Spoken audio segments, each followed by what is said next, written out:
NASA could put humans in orbit around Mars in the year 2033. 2033 is not arbitrary. It's when there's a pretty good orbit. Pretty good orbits happen often enough, but 2033 is a real good orbit of the Earth and Mars.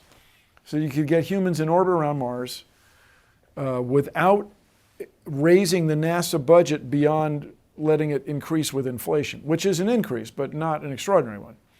Furthermore, in order to pull this off without any increase in the NASA budget, everybody has to stick to these agreements that NASA will no longer be the lead funder or supporter of the International Space Station in 2024.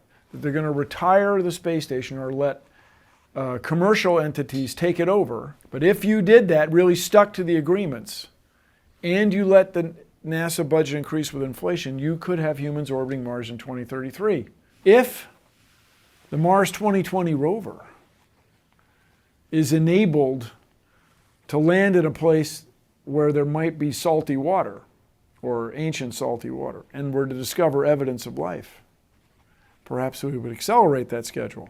As we say, if you really had a plan to really put humans orbiting Mars in 2033, which would enable them to land 2, 3, or 4 years later, land on Mars, people would come out of everywhere to volunteer for that mission. We have astronauts, we'd have mission controllers, we'd have engineers, we'd have venture capitalists enabling new technologies to be sold to NASA or other space agencies. And if you included other space agencies around the world, Roscosmos, the Russian space agency, Chinese space agency even, which is politically difficult but nevertheless possible, Indian Space Research Organization, JAXA, Japanese Aerospace Exploration Agency. If you included all those guys, you could lower the price for NASA and then really enable humans to get there in new, cool ways. And the reason to go, everybody, is not to go live on Mars.